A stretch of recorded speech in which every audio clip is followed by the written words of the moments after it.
आप सभी लोगों का बहुत बहुत स्वागत है।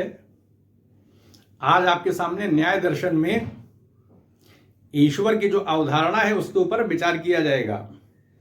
ईश्वर की अवधारणा को समझने के लिए हमको ईश्वर के स्वरूप को समझना पड़ेगा, उसके बाद फिर आत्मा के स्वरूप को जानना पड़ेगा, जगत के स्वरूप को समझना पड़ेगा। फिर न्याय दर्शन में ईश्वर की सत्ता को सिद्ध करने के लिए प्रमाण भी दिए गए हैं, जैसे कि जगत का ही प्रमाण दिया गया है, आयोजन का प्रमाण दिया गया है, धारण का प्रमाण एक तर्क दिया गया है, व्यवहार का दिया गया है, वेद हैं, श्रुतियां हैं, अदृष्ट, ये सारे तर्कों के आधार पर ईश्वर की सिद्धि को स्थापित किया गया है, ईश्वर की सत्ता को सिद्ध किया गया है। तो सबसे पहले हम देख लेते हैं कि आत्मा का विचार न्याय दर्शन में क्या मिलता है, तब हम ईश्वर के बारे में आएंगे, फिर जगत के बारे में आएंगे। अगर हम देखें वेदांत दर्शन में, हम अद्वैत वेदांत को देखें और सांख्य दर्शन को देखें और जैन दर्शन को देखें, तो उसमें यह माना गया है कि आत्मा जो है वो ज्ञान से युक्त होती है। ज्ञान आत्मा का स्वरूप धर्म होता है। वो स्वरूप धर्म का मतलब यह है कि आत्मा ज्ञान से युक्त होती है, आगंतुक धर्म नहीं होता ज्ञान आत्मा का। लेकिन न्याय दर्शन में ज्ञान को आत्मा का आगंतुक धर्म माना गया है। आगंतुक का मतलब जैसे घर के अंदर मेहमान आ जाते हैं, कुछ समय तक रहते हैं फिर चले जाते हैं, तो इस तरह से आगंतुक धर्म के रूप में ज्ञान को स्वीकार किया गया है। ज्ञान आत्मा का नित्य धर्म नहीं है। ये हमने देख लिया कि न्याय दर्शन में आत्मा जो है वो ज्ञान से युक्त नहीं होती है, ज्ञान आत्मा का आगंतुक धर्म होता है। अब ये आगंतुक कैसे हो जाता है? मेहमान कहीं ना कहीं से तो आएंगे ही घर में। तो ऐसे में क्या है कि जो जगत के जितने भी पदार्थ हैं, जो संसार हमको दिखाई पड़ रहा है, इसका एक प्रतिबिंब हमारी आंखों पर पड़ता है, यानी इंद्रियों के माध्यम से। आंख, कान, नाक, कान जो हमारी इंद्रियां हैं, उसके माध्यम से संवेदन जो है वो मन में जाता है। फिर वही मन जो है उस संवेदन को आत्मा को प्रेषित कर देता है। फिर आत्मा जो है वो संश्लेषणात्मक क्रिया करके, जैसे कि आटे से रोटी बनाई जाती है, तो आटा होता है तो फिर उस पर गूंद करके रोटी बना दी जाती है, तो कहीं ना कहीं क्रिया कर रहे हैं। तो संश्लेषणात्मक क्रिया होती है, यानी गूंथने का काम, मिलाने का काम होता है। और फिर आत्मा को जो है ज्ञान के रूप में बाह्य पदार्थों का एक जो है वो सूचना मिल जाती है। आत्मा को बाहर कोई नदी बह रही है, कोई पेड़ है, या कोई भी चीज हम देख रहे हैं, तो ऐसे में ज्ञान जो है वो संश्लेषणात्मक क्रिया के माध्यम से पैदा हुआ एक धर्म है, आगंतुक धर्म है।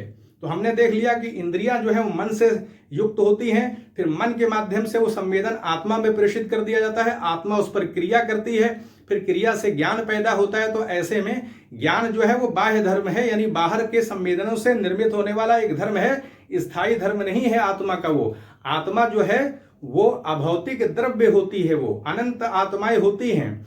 आत्मा जो है वो ज्ञाता भी होती है, क्योंकि संसार का ज्ञान आत्मा को ही हो रहा है। आत्मा ही भोक्ता भी होती है, क्योंकि वही भोग करती है। ये जो शरीर है ये भी परमाणुओं से मिलकर के बना है। ये आत्मा के लिए साधन है, ये शरीर आत्मा नहीं है, इसके अंदर आत्मा रहती है। जो इंद्रियां हैं, मन बुद्धि जो हैं, और कह सकते हैं ये शरीर जो है वो आत्मा के लिए साधन है। जैसे हम कार में बैठे हुए हैं, हमको कहीं जाना है तो कार हमारे लिए साधन हो जाती है। तो इस तरह से मन बुद्धि जो इंद्रियां हैं ये सब साधन है आत्मा के लिए। तो इस तरह से हमने देख लिया कि आत्मा अभौतिक द्रव्य होती है, ज्ञान उसका स्वरूप धर्म नहीं होता है। लेकिन अद्वैत वेदांत में, सांख्य दर्शन में और जैन दर्शन में ज्ञान का आत्मा का स्वरूप धर्म माना गया है। तो ये हमने देख लिया कि आत्मा क्या होती है। आत्मा ज्ञाता होती है, कर्ता होती है, भोक्ता होती है, वही तो कर्म करती है। शरीर के अंदर रहते हुए शरीर को संचालित करती है और फिर शरीर के द्वारा कर्म किया जाता है। तो इसलिए आत्मा ज्ञाता, कर्ता और भोक्ता होती है। यह हमने आत्मा को देख लिया। आत्मा दो प्रकार की होती है, एक तो आत्मा होती है और दूसरी परमात्मा होती है, यानी ईश्वर की सत्ता। अब हम आते हैं ईश्वर के बारे में। तो ये हमने जान लिया कि ज्ञान आत्मा का आगंतुक धर्म होता है, आने वाला होता है, उसका वास्तविक स्वरूप नहीं होता है।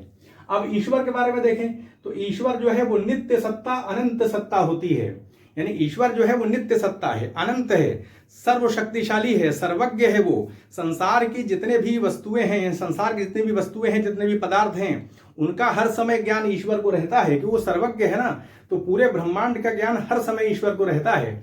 ईश्वर ही इस संसार को रचता भी है, वही उसको धारण भी करता है, और वही उसका पालन करता भी है, वही उसका संहार भी करता है। तो इस तरह से हमने देख लिया कि इस संसार का, इस जगत का निर्माण ईश्वर के द्वारा किया जाता है।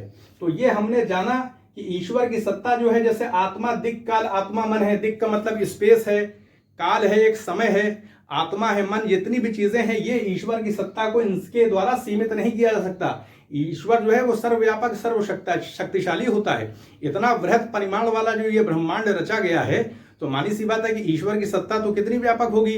सच्चिदानंद होता है ईश्वर, यानी आनंद, अखंड आनंद का स्रोत ईश्वर की सत्ता होती है। तो ये हमने जान लिया कि न्याय दर्शन में ईश्वर की सत्ता कैसी है, अनंत सत्ता है, नित्य सत्ता है, ज्ञान से युक्त है, यानी चैतन्य सत्ता है, सच्चिदानंद है, आनंद का अगाध जो है स्रोत है ईश्वर की सत्ता। ये हमने देख लिया। अब हम आते हैं जगत के बारे में। तो जगत जो है वो परमाणुओं से मिलकर के बना है, यानी ईश्वर के द्वारा दिक्, काल, आत्मा, मन, इन सारे चीजों को मिला करके ये संसार रचा गया है। तो संसार की रचना करने के लिए ईश्वर को कहीं ना कहीं परमाणुओं पर आश्रित रहना पड़ता है। परमाणुओं में क्रिया कराई जाती है और क्रियाओं के माध्यम से फिर परमाणु जो है वो अणुओं में तब्दील हो जाते हैं और फिर धीरे धीरे संसार बन जाता है। तो इस तरह से हम देखें कहीं ना कहीं कि सर्वशक्तिमान तो माना गया है ईश्वर को, लेकिन परमाणुओं के ऊपर निर्भर रहने से निमित्त कारण ही हो जाएगा, उपादान कारण बनेगा नहीं। जैसे मिट्टी की आवश्यकता कुम्हार को होती है, तो कुम्हार तो बनाने वाला है घड़ा, तो ऐसे में वो निमित्त कारण है क्योंकि वही घड़ा बना रहा है, लेकिन उसको घड़ा बनाने के लिए पदार्थ तो मिट्टी के रूप में आश्रित होना पड़ेगा। तो यही है कि ईश्वर को निमित्त कारण माना गया है, उपादान कारण परमाणुओं को मान लिया गया है। तो ऐसे में कहीं ना कहीं ईश्वर की सत्ता जो है वो सीमित होती है। जो सर्वशक्तिमान होने का विचार है वो कहीं ना कहीं प्रभावित होता है। इसीलिए आगे देखेंगे शंकराचार्य हैं, रामानुजाचार्य हैं, निम्बिकाचार्य हैं और बहुत से विचारक हैं, उन्होंने न्याय दर्शन के ईश्वर संबंधी विचार की आलोचना किया है। तो अब हमने ये देख लिया कि आत्मा की क्या सत्ता है, ईश्वर की क्या सत्ता है और जगत के क्या स्वरूप है, क्योंकि जगत के जितने भी पदार्थ होते हैं वो सब आत्मा की आध्यात्मिक उन्नति के लिए उपयोग में आते हैं। क्योंकि शरीर के रूप में आत्मा जो है, ये शरीर आत्मा के लिए साधन है और आत्मा जो है वो इस शरीर में रहते हुए अपनी आध्यात्मिक उन्नति करती है।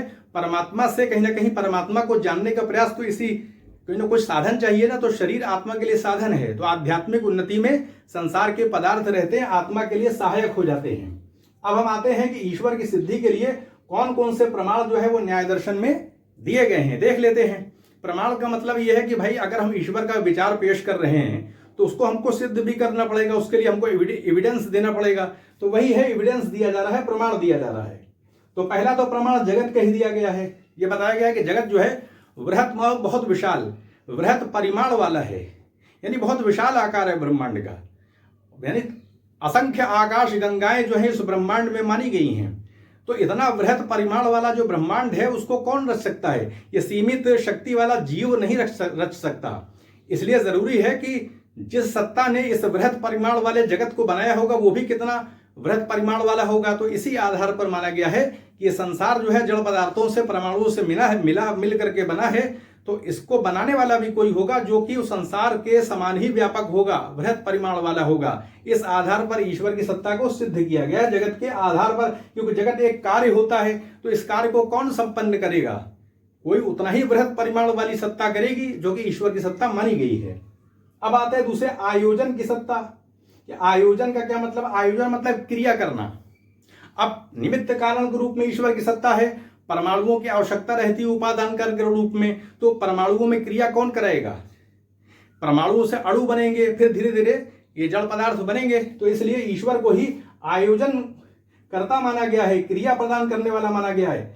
क्योंकि जड़ पदार्थों में कौन क्रिया देगा, शक्ति कौन प्रेषित करेगा? ईश्वर के द्वारा ही वो क्रिया शक्ति दी जाती है। इसलिए आप देखें, ये माना गया है कि संसार में जो जीव होते हैं, जो क्रिया करते हैं, तो वो क्रिया ईश्वर की शक्ति से ही करते हैं। ईश्वर के द्वारा ही उनको शक्ति प्रदान की जाती है क्रिया करने के लिए। तो इसलिए आयोजन कारण के रूप में ईश्वर को ही माना गया है, क्योंकि ईश्वर के द्वारा ही जड़ पदार्थों में, परमाणुओं में क्रिया की जाती है, कहीं ना कहीं गति प्रदान की जाती है, जिससे कि अणु बनते हैं और संसार बनता है। तो ईश्वर की दूसरी मतलब प्रमाण दे करके ईश्वर की सत्ता को दूसरे प्रमाण के माध्यम से सिद्ध किया गया है। अब आते हैं धारणा के रूप में। जैसे जगत मान लिया बना दिया गया, इतना वृहत परिमाण वाला जगत बन गया, इसको कोई धारण भी तो करेगा, टिकाए भी तो रहेगा, नाश से बचाएगा भी तो, स्थिरता प्रदान करेगा, थामे रखने वाली कोई शक्ति होनी चाहिए। इतना वृहत परिमाण वाला जगत है, तो इसलिए धारण करने की शक्ति भी ईश्वर को मानी गई कि ईश्वर ही इस पूरे संसार को संभाले हुए है, वही इसका पालन करता है, वही इसको चलाता है। तो इसलिए ईश्वर की सत्ता को धारणकर्ता के रूप में स्वीकार किया गया है कि संसार को धारण किए हुए है, उसको थामे हुए है। अब आते हैं व्यवहार के रूप में। देखिए, जब संसार बना, जीव इस पृथ्वी पे आया तो उसको ज्ञान नहीं था, इस जगत का जगत के साथ उसका संबंध नहीं था, तरह तरह के पदार्थ थे, उससे परिचित नहीं था। तो इन पदार्थों का ज्ञान कराने के लिए व्यवहारकर्ता के रूप में, व्यवहार का परिचय कराने वाले शिक्षक के रूप में ईश्वर की सत्ता को माना गया है कि ईश्वर के द्वारा ही संसार का ज्ञान जो है वो जीव को प्रदान किया गया है। तो इसलिए ईश्वर की सत्ता मानी गई है।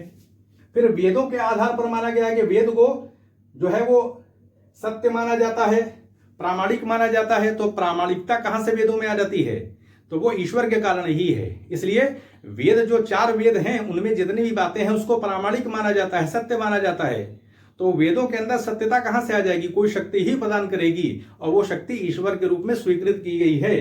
तो वेदों को एक मान लिया गया है कि वेदों के अंदर जो सत्यता है, जो प्रामाणिकता है, वो ईश्वर के कारण ही है। इसलिए ईश्वर की सत्ता वेदों के आधार पर सिद्ध की गई है। अब श्रुतियों के आधार पर भी जो श्रुतियां हैं उनके आधार पर ईश्वर की सत्ता माना गया। जैसे गीता के अंदर बातें आई हैं, उपनिषदों के अंदर ब्रह्म संबंधी विचार आए हैं, जो धार्मिक ग्रंथ है उसमें जो बातें आई हैं उन्हीं को श्रुतियां कहा जाता है। यानी उसमें जो बातें हैं ईश्वर के बारे में, उनके आधार पर भी ईश्वर की सत्ता सिद्ध होती है। क्योंकि गीता में भी ईश्वर के बारे में बताया गया है, उपनिषदों में भी ब्रह्म के बारे में, उसके स्वरूप के बारे में पूरा एक विवरण उपलब्ध होता है। तो कहां से उपलब्ध हुआ? कहीं ना कहीं ईश्वर की सत्ता होगी तभी तो सारी बातें चिंतन किया गया है, इतना व्यापक चिंतन मिलता है। तो इसलिए भी श्रुतियों के आधार पर भी ईश्वर की सत्ता को जो है सिद्ध किया गया है। अदृष्ट के आधार पर देखिए ईश्वर की सत्ता को सिद्ध किया गया है। अदृष्ट मतलब होता है जो हम अच्छा बुरा कर्म करते हैं उसका संग्रह हो जाता है, वही है अदृष्ट। जैसे एक घड़ा है उसमें पानी आ जाता है, यानी जैसे घड़े में पानी हो जाता है उसी तरीके से अच्छा बुरा कर्म जो हम करते हैं, पाप पुण्य करते हैं, तो उसका संग्रह होता रहता है। तो वो संग्रह ही अदृष्ट कहलाता है। तो अब जो पाप पुण्य हमने किया उसका फल, कर्म फल देने के लिए संसार की रचना ईश्वर के द्वारा की जाती है। तो इस अदृष्ट का कर्म फल कौन प्रदान करेगा? यानी जो हमने कर्म किए अच्छे बुरे, उसका फल कौन देगा? तो ईश्वर की सत्ता है। ईश्वर ही जो है वो कर्मों के हिसाब से उनको इवेल्युएट करके, मूल्यांकन करके, किसने कितना कैसा कर्म किया है, कैसा स्वरूप है, उसी हिसाब से फल प्रदान किया जाता है। तो फलदाता, कर्म फलदाता के रूप में भी ईश्वर की सत्ता को सिद्ध किया गया। और कोई शक्ति जो है वो कर्मों का फल प्रदान नहीं कर सकती, क्योंकि जीवात्माएं अपनी शक्ति में सीमित होती हैं। तो कोई सत्ता जो सर्वज्ञ हो, सर्वशक्तिशाली हो, वही कर्मों के स्वरूप को जान पाएगी, उसी हिसाब से वो फल प्रदान करेगी। तो ईश्वर की ही सत्ता है। तो इस आधार पर भी ईश्वर की सत्ता को स्वीकार किया गया है। तो ये हमने देख लिया कि किस तरह से न्याय दर्शन में ईश्वर को सिद्ध किया गया है, और जगत का स्वरूप क्या है ये भी देख लिया, आत्मा का स्वरूप भी देख लिया, और ईश्वर की अवधारणा को भी हमने क्या कर लिया, समझ लिया है। तो फिर किसी दिन किसी टॉपिक पे आपके सामने विचार रखा जाएगा। तो चैनल को सब्सक्राइब भी करें, शेयर भी करें। आप सभी लोगों का बहुत बहुत धन्यवाद।